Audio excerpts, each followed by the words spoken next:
Voici l'histoire de Malcolm X, la signature éternelle de la fierté et de la liberté noire. Malcolm Little naît le 19 mai 1925 à Omaha, dans le Nebraska, États-Unis. Son père, Earl Little, est un pasteur militant pour les droits des Noirs et un admirateur de Marcus Garvey, le prophète du panafricanisme.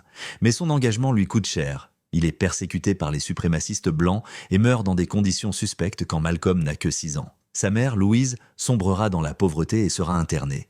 L'enfant grandit dans un monde de haine, de racisme et de violence. Cette enfance brisée va forger en lui une colère profonde, mais aussi une soif de justice. Adolescent, Malcolm quitte l'école, il tombe dans la délinquance, vit de petits trafics et finit par être arrêté à 21 ans pour vol à main armée. En prison, c'est la rupture, mais aussi la renaissance. C'est là qu'il découvre la lecture, l'histoire, la philosophie. Il lit sans relâche Platon, Nietzsche, l'histoire africaine et les écrits sur la condition noire. C'est aussi en prison qu'il découvre le mouvement religieux de la Nation of Islam fondé par Elijah Muhammad. Cette idéologie lui redonne confiance. Elle prêche la fierté noire, la discipline, la spiritualité et la séparation d'avec les blancs oppresseurs. Quand il sort de prison, Malcolm Little devient Malcolm X. Le X, symbolisant le nom africain perdu par ses ancêtres, réduit en esclavage.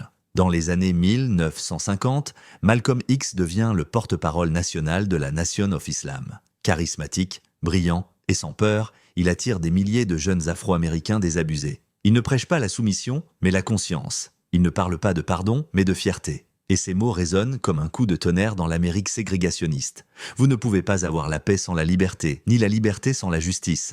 Pendant que Martin Luther King prône la non-violence, Malcolm X appelle à l'autodéfense et à la dignité. Ses discours dérangent, mais réveillent toute une génération. Avec le temps, Malcolm commence à s'éloigner de la Nation of Islam. Il découvre que son guide spirituel, Elijah Muhammad, mène une vie contraire à ses enseignements. Mais surtout, il comprend que le combat pour la liberté doit dépasser la haine raciale. En 1964, il quitte le mouvement et entreprend un pèlerinage à la Mecque. Ce voyage bouleverse sa vision du monde. Pour la première fois, il prie aux côtés de musulmans blancs, noirs, asiatiques, tous unis dans la foi. De retour aux États-Unis, il devient El-Hajj Malik El-Shabazz. Son message change. Il ne prêche plus la séparation, mais l'unité et la justice universelle.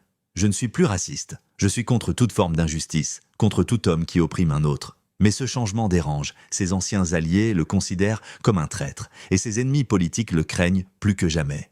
Le 21 février 1965, alors qu'il s'apprête à prononcer un discours à New York, Malcolm X est assassiné devant sa femme et ses filles. Il n'avait que 39 ans. Sa mort choque le monde entier. Mais son message, lui, ne mourra jamais. Malcolm X n'a pas seulement combattu le racisme.